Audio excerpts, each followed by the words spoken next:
नमस्कार, हल्ला बोल टीवी देख रहे हैं आप। मैं हूं आपके साथ प्रियंका। देखिए, कल दिल्ली से बीजेपी के ऑब्जर्वर बिहार आ रहे हैं और उनके साथ वो अपने साथ एक लिफाफा लेकर आ रहे हैं। उस लिफाफे में एक नाम है और वो जो लिफाफा है वो हलचल और भी ज्यादा तेज बढ़ाने वाला है। इसी के साथ दूसरी ओर देखिए तो दिलीप जायसवाल के एक बयान ने इन सारी हलचल को और भी ज्यादा तेज कर दिया है।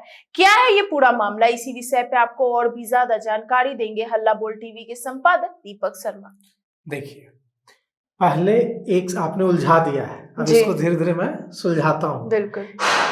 सबसे पहला आपने कहा कि एक लिफाफा आ रहा है बिल्कुल दिल्ली से जी, और वो बिहार में लेकर आ रहे हैं भारतीय जनता पार्टी के जो ऑब्जर्वर हैं वे लेकर आ रहे हैं जी। उस लिफाफे में क्या है और उस लिफाफे को लेकर इतनी हलचल क्यों है?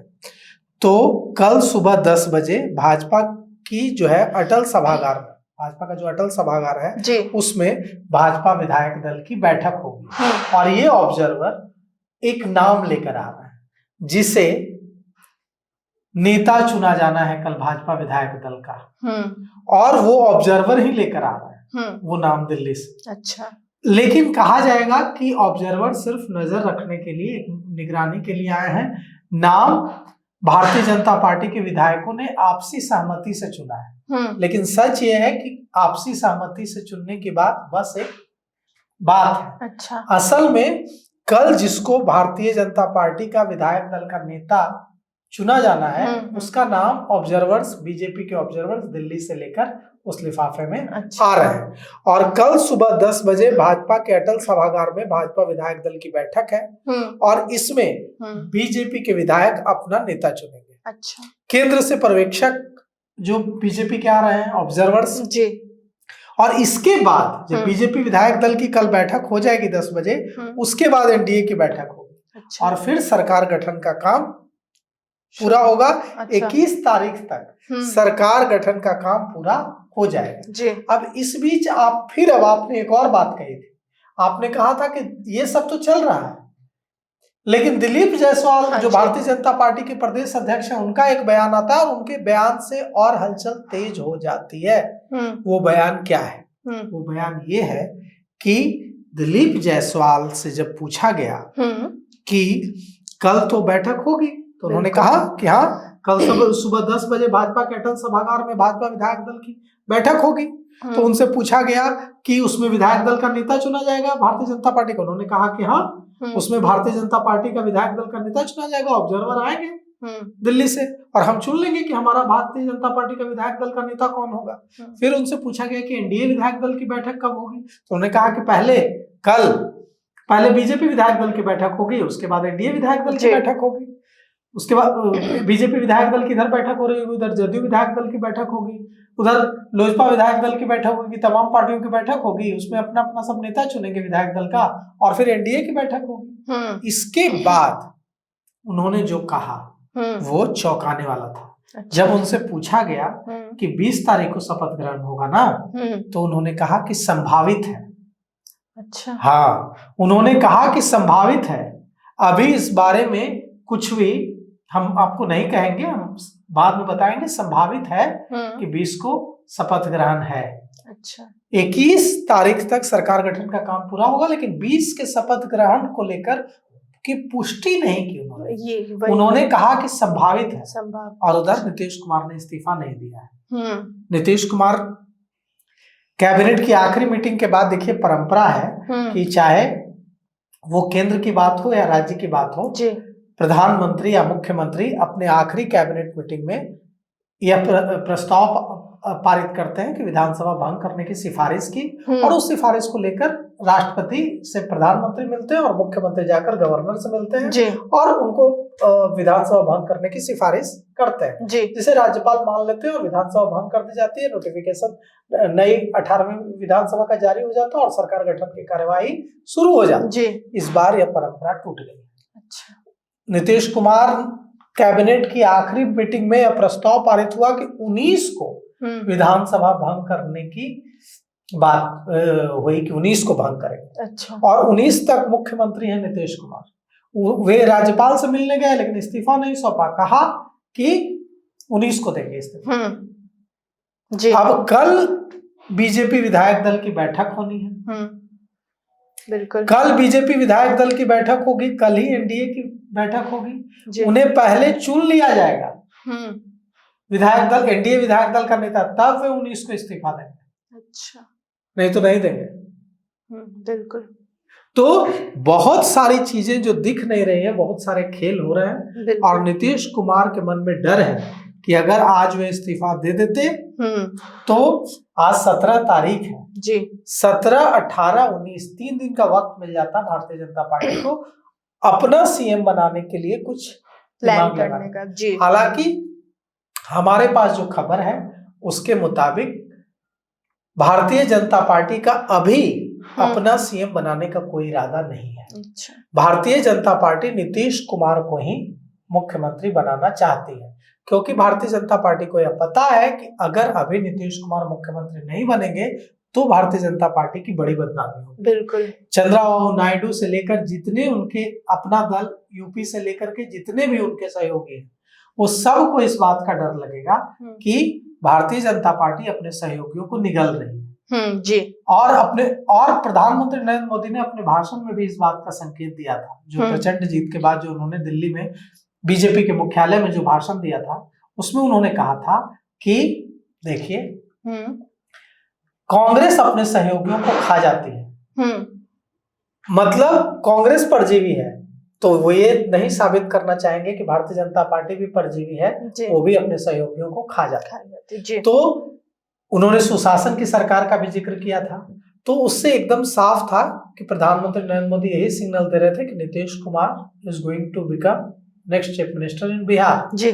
लेकिन अब जो ये है, ये नीतीश कुमार को क्यों डर है, क्यों उन्होंने परंपरा तोड़ी, क्यों आज कॉन्फिडेंट नहीं लग रहे हैं दिलीप जायसवाल इस बात को लेकर कि ठीक है 20 को शपथ ग्रहण होगा, संभावित क्यों कह रहे हैं? बिल्कुल। ऑब्जर्वर, और दूसरी बात, एक और बात, जो ऑब्जर्वर लिफाफा लेकर आ रहे हैं उस लिफाफे में सम्राट चौधरी का नाम है, ये हमें भारतीय जनता पार्टी के नेता बता रहे हैं। अच्छा। कि भारतीय जनता पार्टी के नेता ये बता रहे हैं कि सम्राट चौधरी का इस बार बीजेपी का विधायक दल का नेता बनना तय है। अच्छा। और सम्राट चौधरी ही फेस होंगे भारतीय जनता पार्टी के। लग रहा था कि सम्राट चौधरी फेस नहीं होंगे, लेकिन ऐसा होगा नहीं। भारतीय जनता पार्टी नेतृत्व ने सम्राट चौधरी को ही फेस के तौर पर आगे किया है, सम्राट चौधरी ही फेस होंगे।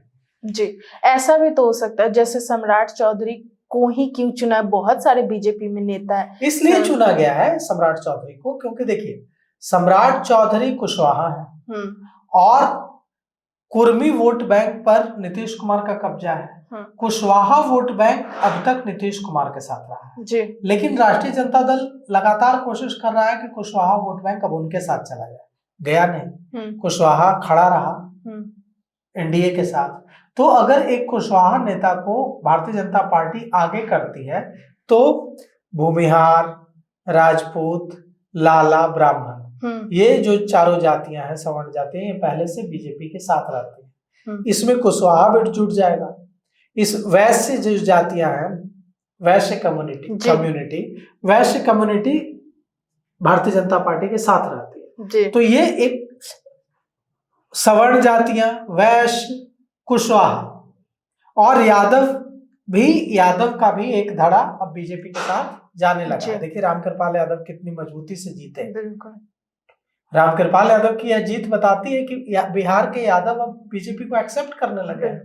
नहीं तो रितलाल यादव को दानापुर से हराना नामुमकिन था। माना जाता था कि दानापुर से रितलाल को कोई नहीं हरा सकता, वहां तो पोलिंग एजेंट नहीं मिलता है रितलाल यादव के खौफ से जी।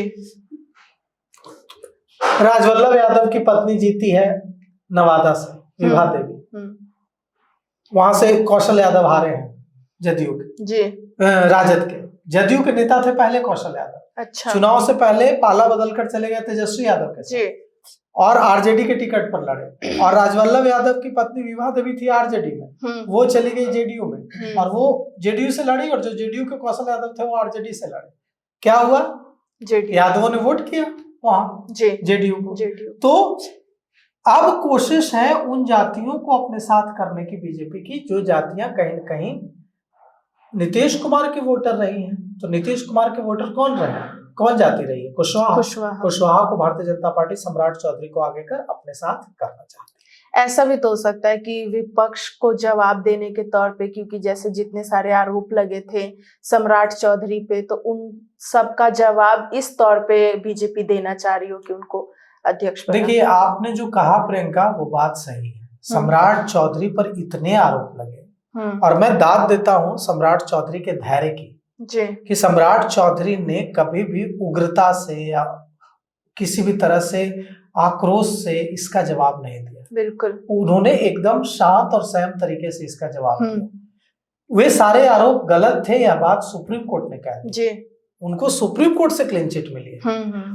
सुप्रीम कोर्ट में एक याचिका दायर की गई थी सम्राट चौधरी के खिलाफ जी, कि वे हत्या के मामले में गलत तरीके से जेल से बाहर हैं, उन्होंने अपनी उम्र गलत बताकर बेल ली, और भी कई तरह के आरोप। सुप्रीम कोर्ट ने याचिका को यह कहकर खारिज कर दिया कि आप अदालत का समय बर्बाद मत कीजिए।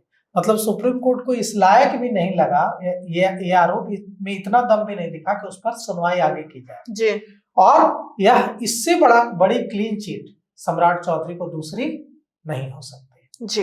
तो सम्राट चौधरी को, जो आपने कहा कि सम्राट चौधरी ने बड़ा सहा है, तो उसका इनाम भी सम्राट चौधरी को मिल रहा है। आज जब नीतीश कुमार गए थे मुख्यमंत्री से मुलाकात करने, तो मुख्यमंत्री के साथ भारतीय जनता पार्टी के एक ही नेता थे, वो थे सम्राट चौधरी जी।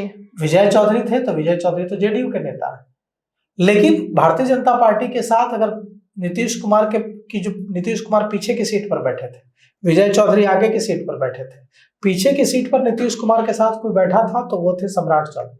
तो सम्राट चौधरी को भारतीय जनता पार्टी ने क्लियर कर दिया है कि जो लिफाफा ऑब्जर्वर दिल्ली से लेकर आ रहा है, उस लिफाफे में सम्राट चौधरी का ही नाम है जी। तो सुना आपने, इन सबको लेकर आपकी क्या राय, हमें कमेंट बॉक्स में बताएं। फिलहाल इस पेशकश में इतना ही। आगे की खबर देखने के लिए बने रहे हल्ला बोल टीवी के साथ। धन्यवाद।